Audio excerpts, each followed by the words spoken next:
तो बच्चों दूसरा क्वेश्चन जो हम डिस्कस करने वाले हैं वो है हमारा EAN रूल। किसने भी कॉल कर दी थी यार, ये मेरा फोन हो गया, डिस्कनेक्ट हो गया। एक बार मैं इसको एक काम कर लेता हूँ, इसको फ्लाइट मोड डाल देता हूँ, ठीक है। ओके, तो दूसरा क्वेश्चन जो हम डिस्कस करने वाले हैं वो है हमारा EAN रूल क्या है भाई।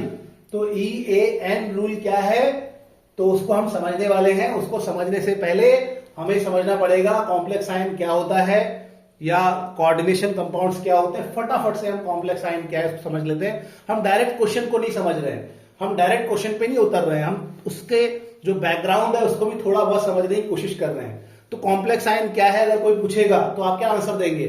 तो कॉम्प्लेक्स आयन एक ऐसा आयन है जो मेटल और लिगेंड से बनता है।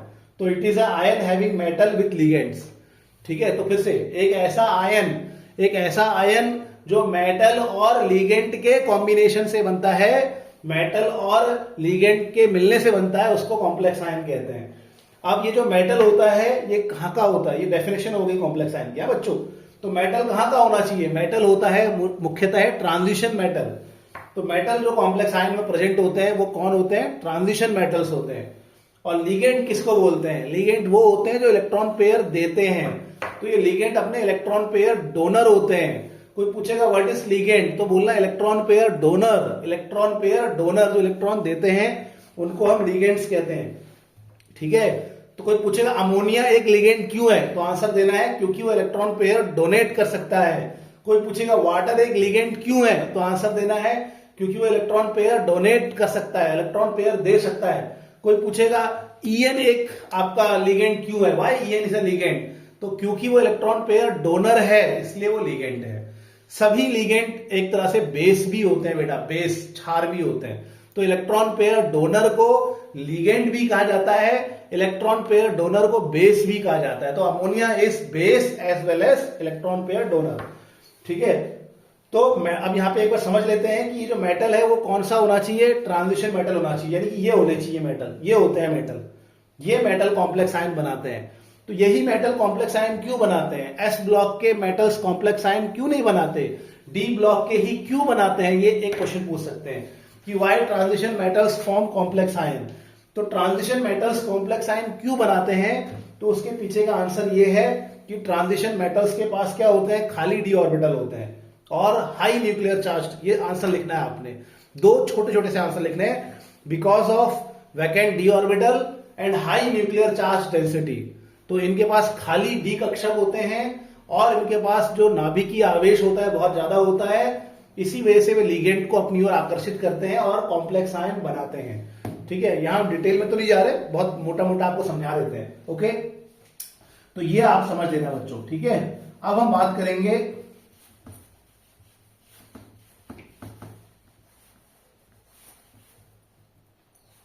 ये EAN होता क्या है, इसको मैं समझा रहा हूं आपको।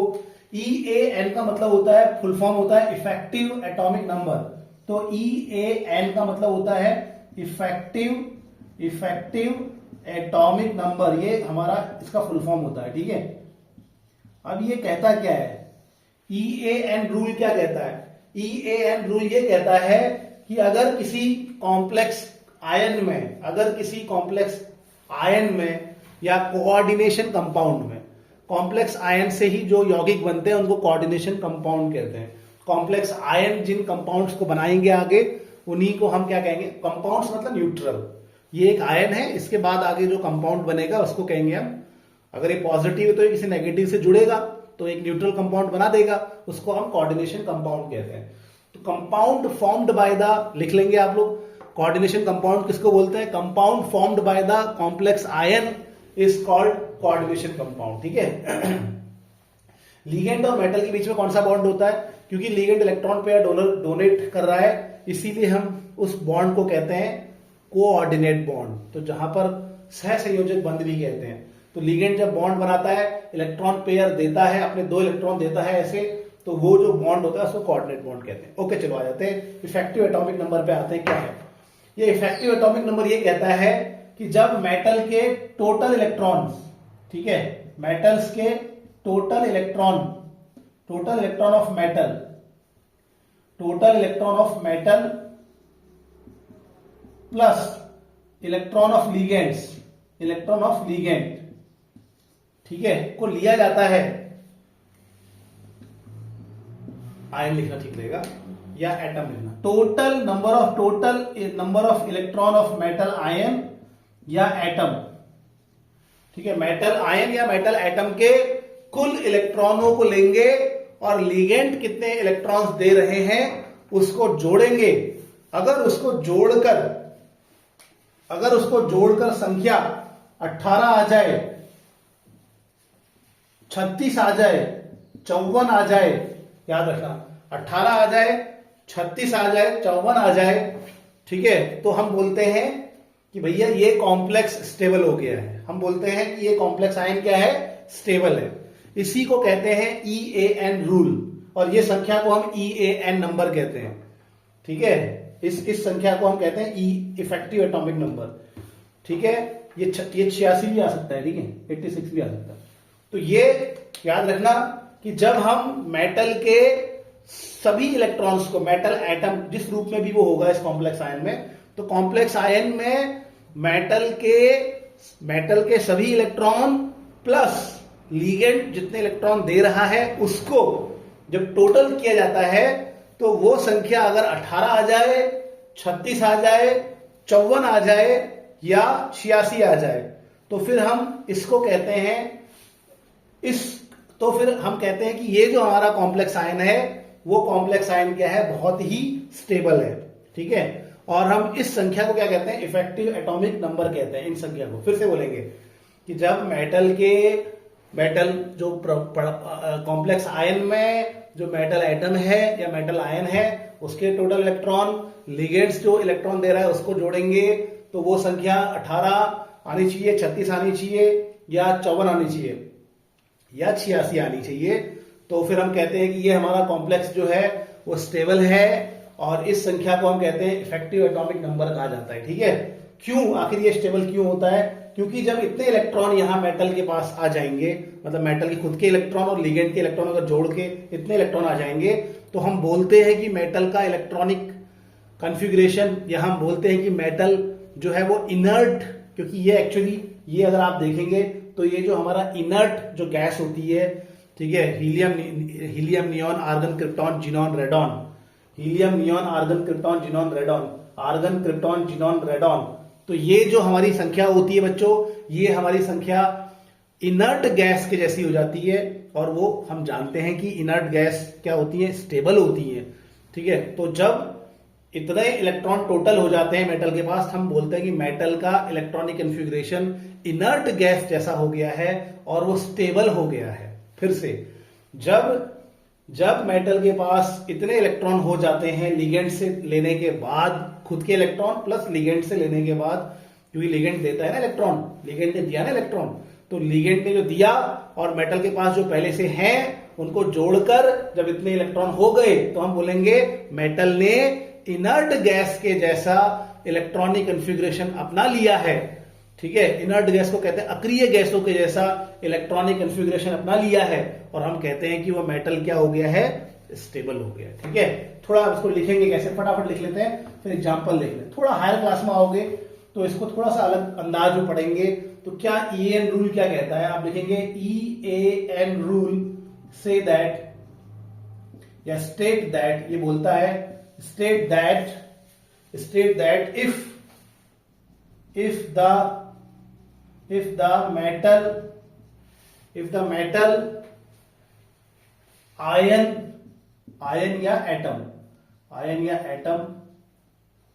if the metal ion or atom has total number of electron equal to 18, bracket में लिखोगे कितना बताया था, 36, 54 और 36, 54 और 86, यही होंगे नंबर 36, 54 और आफ्टर बॉन्डिंग विथ लिगेंड के साथ बॉन्ड बनाने के बाद, then such compounds are stable, such complex ions are stable या कॉम्प्लेक्स आयन आर स्टेबल, या कंपाउंड भी होगा तो compound are stable, then such complex ion stable. ठीक है, तो ईएन रूल क्या बोलता है बच्चों कि अगर मेटल आयन और मेटल एटम, ये मेटल आयन है या एटम है, इसको ऐसे करेंगे, ये बोलता है इफ द मेटल आयन और atom has total number of electron, कितना हो जाएगा 18 हो जाए या इतना हो जाए, after bonding with ligand, then such complex ion are stable.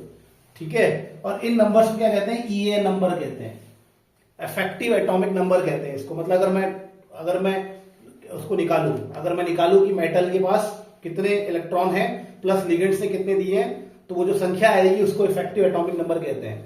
और वो इफेक्टिव एटॉमिक नंबर कितना आना चाहिए, 18, 36, 54 या 86 आना चाहिए। ठीक है, तो हम कहेंगे कि वो स्टेबल है।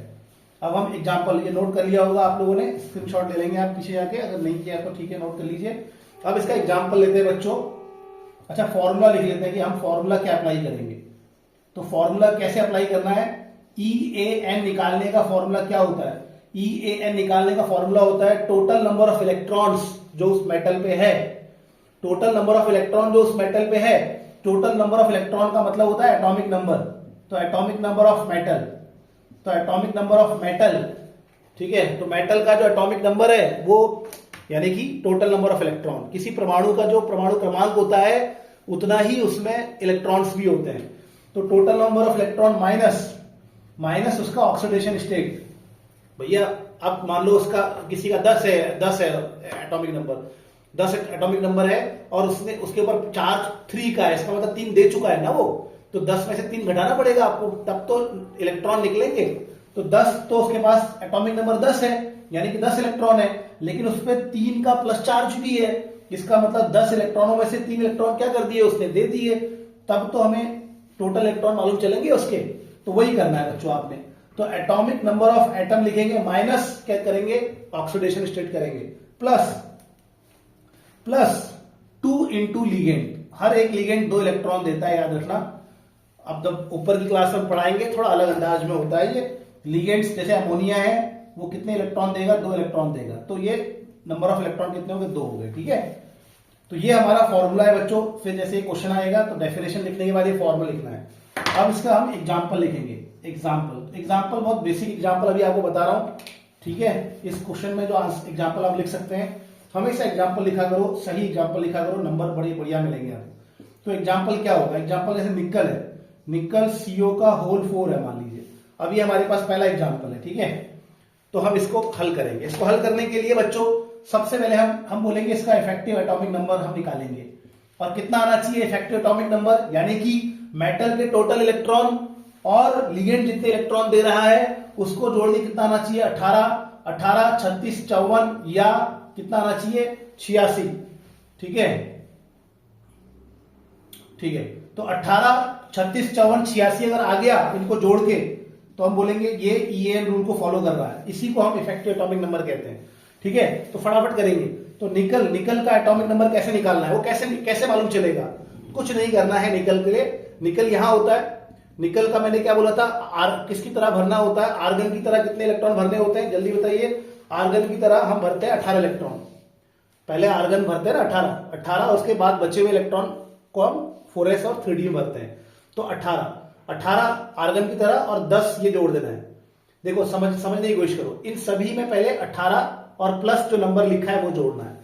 इनका एटॉमिक नंबर पता करना है तो कितना है, 18 प्लस 3 वो इसका होगा। इनका कितना करना है, इनका क्या बताया था मैंने आपको, इनका क्रिप्टॉन बताया था 36, तो 36 प्लस 3 करना है इसमें, इनमें 18 प्लस 3 करना है। ठीक है, फिर से याद कर लो कि इनके इतना तो आप फटाफट पहले रफ में बना लेंगे। इतना बनाने के बाद आपको एटॉमिक नंबर रटने की जरूरत नहीं है। स्कैंडियम के केस में इस वाली सीरीज में 18 के साथ ये संख्या जोड़ देना, तो 18 और 4 इसका निकल जाएगा, 18 और 5 इसका निकल जाएगा, 18 और 6 इसका निकल जाएगा, 18 और 7 इसका निकलेगा, 18, 8 इसका निकलेगा, 18, 9 इसका निकलेगा। ठीक है, और इस वाली सीरीज में 36 और 3 इसका निकलेगा, 36 और 4 इसका निकलेगा, 36 और 5 जोड़ देंगे इसका निकलेगा, 36 और 6 कितना होता है 6, 36 और 6 12 और 1 42 इसका हो जाएगा। ठीक है, तो इसमें हम 36 जोड़ेंगे इन संख्याओं के साथ, गॉट इट। इस वाले केस में जोड़ते हैं 54 जोड़ेंगे साथ, 54 प्लस 3 इसका आ जाएगा, 54 प्लस 4 इसका आ जाएगा। तो आपको एटॉमिक नंबर याद नहीं करना, आपको बस ये एक बार रट लेना है इसको। सर ये लाया चाय जरा हाफ कप, वी नोबिता, फिर क्रोमियम मोस्ट वांटेड, फिर मटरी, फिर उसे, क्राई, मतलब फ्राई होता है तो क्राई याद करेंगे, क्राई, मटरी, फिर उसे, क्राई, CRI क्राई, नहीं पड़ेगा पिटेगा। फिर ये तो हमारे वो तत्व होते हैं जिनसे गोल्ड बनता है, हमारे क्वाइनेज मेटल्स कहते हैं, क्वाइन बनता है इससे। फिर जिंक कॉल्ड हग, जिंक ने गले लगाने के लिए बुलाया, ठीक है। तो ऐसे करके याद करना है। फिर ऊपर संख्या लिखनी है 3 4 5 6 7 8 9 10 11 12 13 14, ऐसे करके संख्या लिखनी है, ठीक है। अरे यार बैटरी डाउन हो गई क्या? ओके, और फिर ऊपर से संख्या लिखनी है 3 4 5 6 7 8 9 10 11 12, पिछली वीडियो बता रखी है, देख लेना, ठीक है। तो ये जो संख्या होती है, संख्या इनके आखिरी शेल में कितने इलेक्ट्रॉन होते हैं वो होती है। तो ये संख्या तो आप आराम से कर लेंगे, 3 से स्टार्ट करना है, ठीक है। फिर आपको अगर इसका एटॉमिक नंबर अगर पता करना है तो 18 से जोड़ देना है, इनका एटॉमिक नंबर पता करना है तो 36 से जोड़ देना है, और इनका पता करना है सभी लोगों का, नीचे वालों का, तो 54 से जोड़ देना है। जल्दी करते हैं।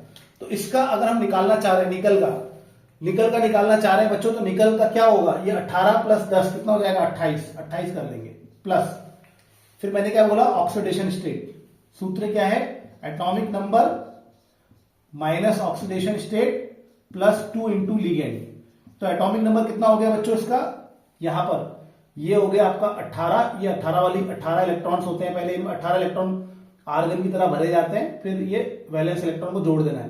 तो 18 प्लस 10 यानी कि 28।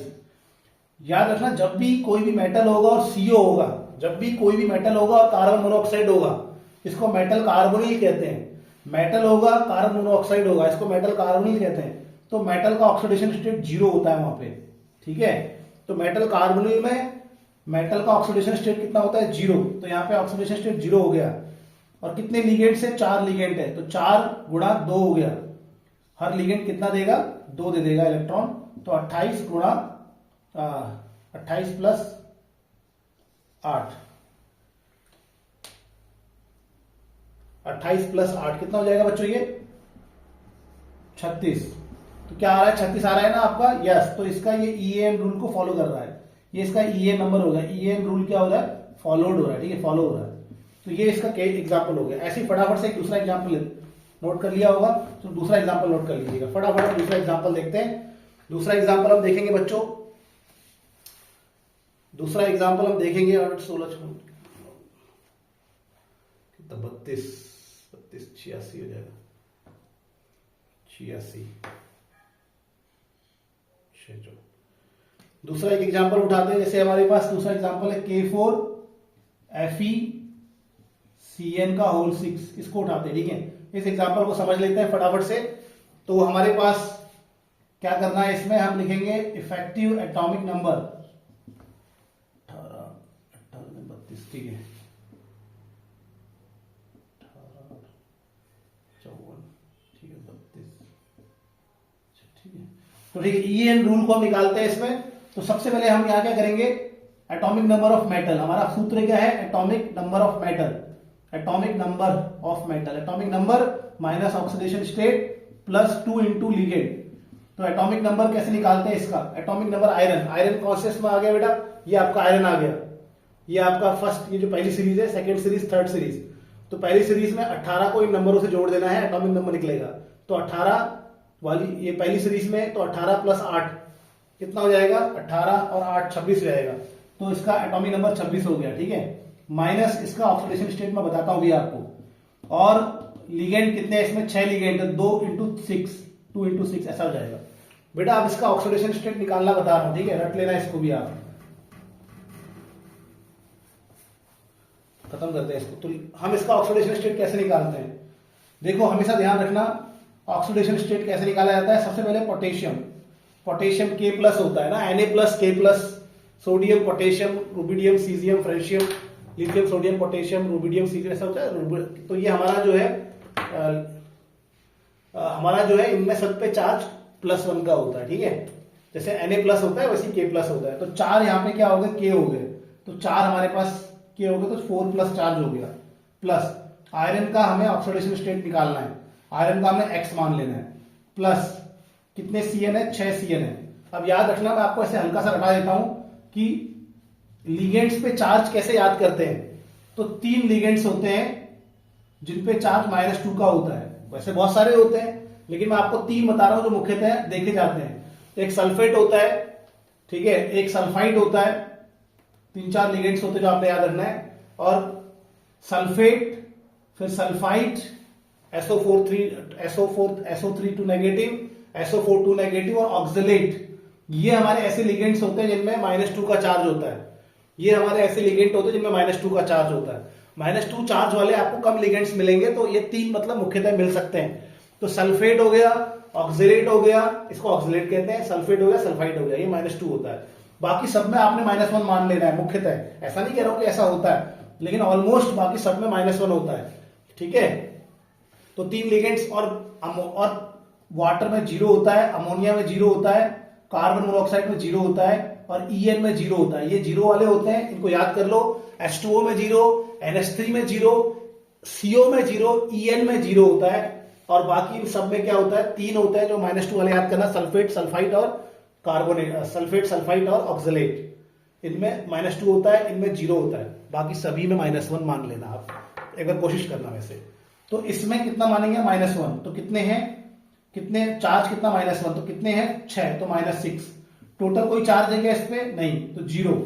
तो ये कितना आ जाएगा, -2 = 0, यानी कि x = क्या आ गया, +2। तो बच्चों यहाँ पे ऑक्सीडेशन स्टेट कितना है आयरन का, 2, तो यहाँ 2 कर देंगे बेटा। तो आप इसको सॉल्व करेंगे, 24 + 12 कर लेंगे, इन दोनों को माइनस किया 24 और 12 आ गया। अब प्लस करेंगे इसको 36। तो ये भी क्या कर रहा है, EAM रूल को फॉलो कर रहा है, ठीक है। तो ये बच्चों कुछ एग्जाम्पल है, ये 2 हमने क्वेश्चन डिस्कस किए। क्वेश्चन डिस्कस करने में हम बहुत सारे बेसिक्स चीजों को भी समझ रहे हैं। मुझे लगता है ये आप बात समझ गए होंगे मैं क्या कर रहा था इसमें। मैं एक बार दोबारा समझ देता हूँ। ऑक्सीडेशन स्टेट कैसे निकालते हैं, पोटेशियम का तो +1 हो गया, +1 लिख दिया। आयरन का x मान लेंगे, x लिख दिया। लिगेंड पे चार्ज हमें मालूम नहीं होता तो रट लो, सभी लिगेंड -1 होता है। कुछ ही लिगेंड्स होते हैं जिनमें -2 होता है, वो 3 आप याद कर लो, सल्फेट, ऑक्सलेट और सल्फाइड। और कुछ लिगेंड्स होते हैं जिनमें 0 होता है, जैसे वाटर, अमोनिया, CO और EN। Water, ammonia, CO, EN 0 होता है। तो यार ये बाकी सब में -1 होता है, तो ऐसा -1 मान लिया। तो 1 पे -1, 6 पे -6, तो 2 आ गया। फिर यहाँ 2 लिख दिया और इसका EN निकालिए, ठीक है। तो उम्मीद है कि आप समझ रहे होंगे। ऐसे ही हम आगे के सारे क्वेश्चंस को धीरे धीरे करके डिस्कस करेंगे। क्वेश्चंस डिस्कस करने के दौरान बहुत सारे टॉपिक्स को भी हम पढ़ते हुए चल रहे हैं। उम्मीद है कि आपको चीजें समझ में आ रही होंगी, ठीक है। Thank you very much. आप लोगों का दिन शुभ हो।